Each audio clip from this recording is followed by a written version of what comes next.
Good morning. Monique took my whole speech, so I'm just going to tap dance. Thank you so much for having me here today. I am thrilled and honored and humbled. I said to Judy when she asked me to come that I find it ironic that I'm supposed to be here to motivate you all when for the past 4.5 years, all you've done is motivate and inspire me every day. And I really, really mean that. And if I get emotional, it's because Equinox is really my second family, and I am so appreciative and in awe of what you do every day. And I want you to leave today knowing just how important your job is and how much you've meant to me, and I'm sure to the hundreds of thousands of members who you see every day. So I'm going to share with you a little bit about my story and how your mantra of it's not fitness, it's life is really something that I very, very much believe in. I've been an Equinox member for the past 4.5 years. Columbus Circle is my home, where I've gotten to know Monique and Scott and Craig and all the other folks, but I've been known to go around. I travel a lot with my job, and I've been to the West Hollywood location, the Chicago location. I love the fact that I can go anywhere. It's interesting, when I was 2004, I was 33 years old, and I've always liked to exercise. I'm a big cyclist. I love to run. My husband and I love to play tennis. And I had just gotten married. I had a great job. Everything was going well.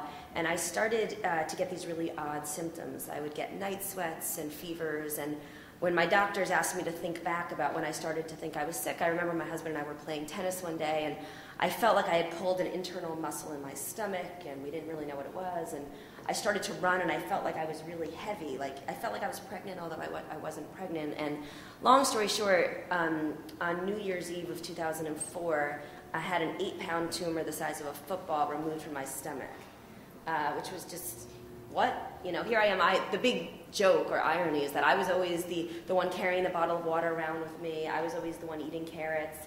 I work out probably 6 to 7 times a week, so how could this possibly happen? But unfortunately, what I've learned is cancer doesn't discriminate, and it chose me, which is you know, if there was a way, if you work out, if you're healthy, you don't get it. I think all of us would be trying to do that, but it didn't discriminate, and I had it. And what I've learned, if I had to summarize cancer up in a word, it's ironic. There's good news and there's bad news. Well, the good news is the type of cancer I have is fairly treatable if it stays where it is now.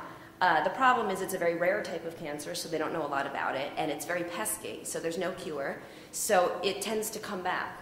And for the past 4.5 years, I've been dealing with it, and it goes away for a few months, it comes back. I've been through 3 major stomach surgeries and over 24 months of chemotherapy to date. And, you know, makeup and wigs look good, but that's what I look like, and that's me on my bike at home, which I'm going to talk to you about.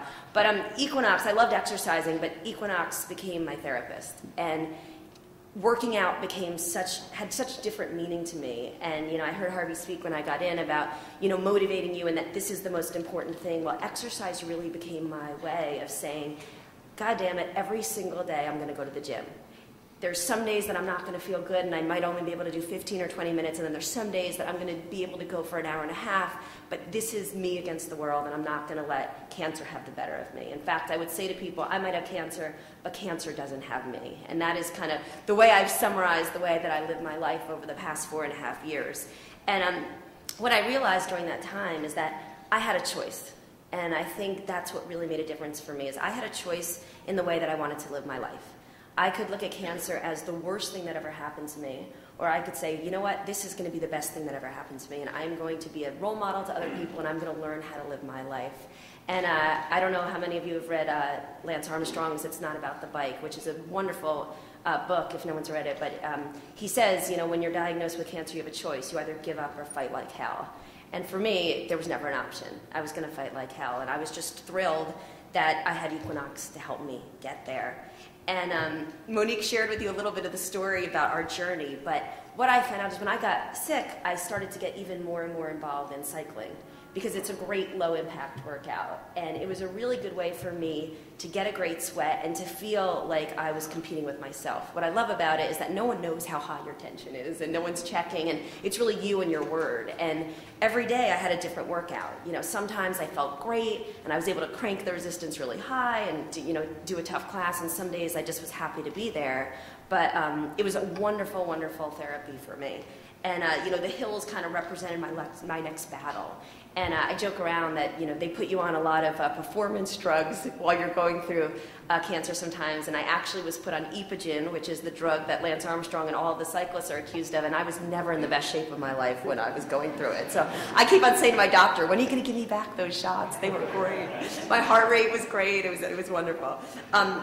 So I got really into cycling, and I met amazing people through Equinox. I think there are types of members who just kind of go through life and just use the gym as a place to work out and leave, and then there are other people who look around and say, wow, these people are really supporting me. And what was amazing to me is that here I was so focused on myself and just making sure that I was feeling healthy, when people at the gym, whether they were the fitness managers or the sales managers, were being motivated by me and inspired by me, because there I was in my bandana every day, showing up and trying to get a workout in. And it was just amazing that, the Columbus Circle Club became my support system, and they became my second family, and they were the ones who were my cheering squad and pushed me on. And I have so many beautiful, beautiful stories to share with you, and I'll share some of them. Is my first surgery, and it's pretty major surgery. They basically cut open your stomach and take a lot of stuff out and put it back, and it's pretty major. And I remember the first time I had surgery, when I got home, there was this wonderful package at my door, and I have a trainer at Equinox, Gustavo, who I love. I've been working out with him for 3 or 4 months, and 3 or 4 years, and he's been great about understanding my limitations. And he had dropped off this stuffed animal, and it was these 2 monkeys that were hugging, and he wrote, "You're one of the monkeys, and Equinox Columbus Circle is the other, and we love you, and we're partners in this together." And it was signed by about 20 people at the Columbus Circle location, writing notes to me. "Jen, you go, girl. Congratulations, you're going to get through this. We're there for you." And it was just, it was, wow, what a community. Like, going above and beyond what you needed to do for a member to make me feel wonderful. And it was amazing. My Monday morning cycling class, the instructor took it upon themselves to send me flowers in the hospital. People who I just knew by first name, or Bike 12, that guy's always on Bike 12. It was just unbelievable, which I just loved. And then I'll never forget that when I was told I was cancer-free for the first time. Unfortunately, this is my 4th time dealing with cancer. When I was cancer-free for the first time, I don't know how many of you know Will Ashley in New York. He's a cycling instructor. He teaches a ton of classes. He's a very popular, tough instructor. He had always been such an inspiration to me, because he never treated me like a victim. And for those of you who know him, he's pretty tough. And he didn't let me get away with anything. He once said to me, "You're not going to use the cancer card on me. Work harder, pedal faster." It was really fun. But when I was told I was cancer-free, he said, "Okay, you need to come to class." And before class started, he stopped the class, and he came over to me and he held my hand. It was a packed class of 50 people, and he said, "I want to acknowledge Jen. She had surgery 12 days ago, and she's already showing up here. And every week she inspires me just like I inspire her, and I'm thrilled to have her here." And then he said, "And we're going to do a 20-minute hill, and if Jen can do it, you can do it, so there are no excuses." But it was just unbelievable to me. And what was so amazing is that all of a sudden, people in the class, some people I knew, but most people I didn't know, started clapping, and it was just a community. And that's how I look at Equinox, is it is a community of people who are all together for a common goal. And it was just amazing to me that they all came over to me and said, "This is amazing, congratulations." And I really do feel like Equinox is my home. And this idea came about in that, since I loved cycling, I said, "Monique, let's get together and figure something out." And it was actually funny. We came up with the idea. I became friends with a lot of the cycling instructors while I was going through my first battle with cancer. And we said, "Oh, maybe we can get some teams together and have people on a relay. And, who knows, I know some people, you know some people. Let's see if we can get the gym for a few hours when no one's around." And we went to Monique, and she said, "All right, yeah, let's try it." And as she said, we didn't think it was going to be a big deal at all. Maybe we'd raise $20,000, $30,000. And lo and behold, we raised over $200,000. And it was unbelievable. And then we said, "Oh my God, maybe we're on to something." So we said, okay, the first year we did it, we had 50 bikes. We said, okay, well, we don't want to go to corporate because they might not like this idea. So how do we expand? So we said, okay, instead of 50 bikes, let's do 100 bikes. So what we did is we had a morning session and an afternoon session. And we had 100 teams sold out so quickly. We had 400 or 500 people participating. And we raised $650,000 last year.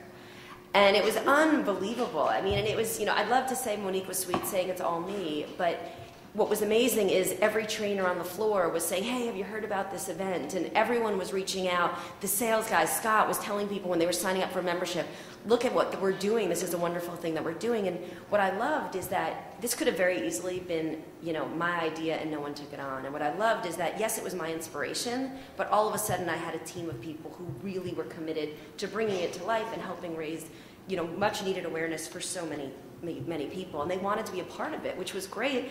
We didn't have to pay anyone. All the instructors volunteered. We had, 8 or 10 cycling instructors immediately saying, I want to do it. How many hours can I do it? We had, the massage therapists volunteering their time. So all day people were getting stretched and massaged. We had the trainers there helping people out. It was amazing how easy it was to get people to sign on and want to give back. And it was really, really amazing.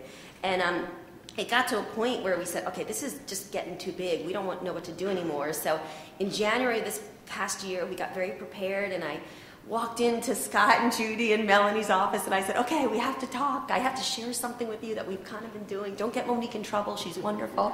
But we've kind of been doing this, and it was so interesting because I said, okay, here, this is going to be the real test. Is, either, obviously I work for a big corporation. Everyone has their priorities.